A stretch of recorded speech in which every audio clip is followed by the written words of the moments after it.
ಸಚಿವೆ ಲಕ್ಷ್ಮೀ ಹೆಬ್ಬಾಳ್ಕರ್ ಪುತ್ರನ ಕಾರು ಚಾಲಕನಿಗೆ ಚಾಕು ಇರಿಯಲಾಗಿದೆ. ಬೆಳಗಾವಿ ನಗರದ ಕ್ಲಬ್ ರಸ್ತೆಯಲ್ಲಿ ಈ ಘಟನೆ ಸಂಭವಿಸಿದೆ.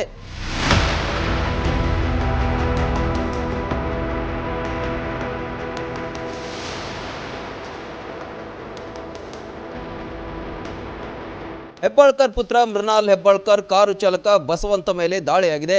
ಬೆಳಗಾವಿ ತಾಲೂಕಿನ ಬೆಳಗುಂದಿ ಗ್ರಾಮದ ಬಸವಂತ ಕಡೋಲ್ಕರ್ ಮೇಲೆ ಚಾಕುವಿನಿಂದ ದಾಳಿ ನಡೆಸಲಾಗಿದೆ.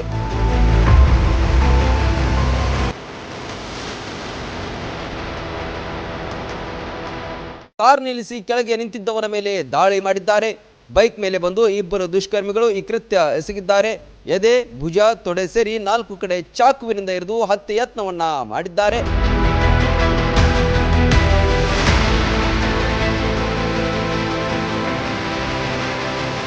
ಗಾಯಗೊಂಡ ಬಸವಂತ್ಗೆ ಬೆಳಗಾವಿ ಖಾಸಗಿ ಆಸ್ಪತ್ರೆಯಲ್ಲಿ ದಾಖಲಿಸಲಾಗಿದೆ. ಖಾಸಗಿ ಆಸ್ಪತ್ರೆಗೆ ಡಿಸಿಪಿ, ಎಸಿಪಿ ಹಾಗೂ ಮೃಣಾಲ್ ಹೆಬ್ಬಾಳ್ಕರ್ ಆಗಮಿಸಿದ್ರು.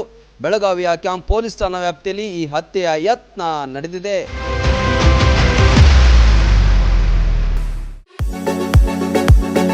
ಸುಮಾರು 3 ತಲೆಮಾರುಗಳಿಂದ ಹೋಟೆಲ್ ಉದ್ಯಮದಲ್ಲಿ ಅನುಭವವುಳ್ಳ ಗಲಗಲಿಯವರ ಹೋಟೆಲ್ ಶ್ರೀ ಅನ್ನಪೂರ್ಣೇಶ್ವರಿ ಮೂಧೋಳದಲ್ಲಿ ತಲೆ ಎತ್ತಿ ನಿಂತಿದೆ. ಗುಣಮಟ್ಟದ ಸಸ್ಯಾಹಾರಿ ಊಟ ಉಪಹಾರಕ್ಕೆ ಈ ಹೋಟೆಲ್ ಹೆಸರುವಾಸಿ. ಬೆಲ್ಲದ ಶೀರಾ, ದೋಸೆ, ಇಡ್ಲಿ, ಪೂರಿ, ಸಾಗು, ಮೈಸೂರ್ ಮಸಾಲಾ ತಿಂಡಿಗಳು, ಬಾಳೆ ಎಲೆಯ ಊಟ, ನಾರ್ತ್ ಇಂಡಿಯನ್, ಸೌತ್ ಇಂಡಿಯನ್ ಊಟ, ಸಾಯಂಕಾಲ ಚಾಟ್ಸ್ ಹಾಗೂ ಪ್ರತಿ ಸಂಡೇ ಹೋಳಿಗೆ ಊಟ ಸಿಗುತ್ತದೆ. ಹಾಗೂ ಶುಭ ಸಮಾರಂಭಗಳಿಗೆ ವಿಶೇಷ ಊಟ ಉಪಹಾರದ ಕ್ಯಾಟರಿಂಗ್ ಆರ್ಡರ್ಗಳ ಸೇವೆ ನೀಡುತ್ತೇವೆ. ಜೊತೆಗೆ ಫಂಕ್ಷನ್ ಪಾರ್ಟಿ ಹಾಲ್ ನಮ್ಮಲ್ಲಿದೆ. ಎಸಿ, ನಾನ್ ಎಸಿ ಪ್ರತ್ಯೇಕ ಫ್ಯಾಮಿಲಿ ರೂಮುಗಳು, ಗ್ರಾಹಕ ವಾಹನಗಳಿಗಾಗಿ ವಿಶಾಲವಾದ ಪಾರ್ಕಿಂಗ್ ಸೌಲಭ್ಯವಿದೆ.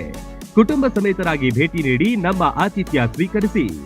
ಸಂಪರ್ಕಿಸಿ 9804980428 ಅಥವಾ 9535674882.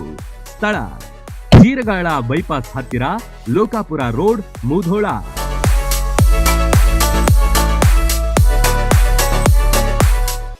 ರನ್ ಟಿವಿ ನ್ಯೂಸ್ ವಿಡಿಯೋಸ್ ನೋಡಲು ಸಬ್ಸ್ಕ್ರೈಬ್ ಮಾಡಿ, ಬೆಲ್ ಐಕಾನ್ ಪ್ರೆಸ್ ಮಾಡಿ.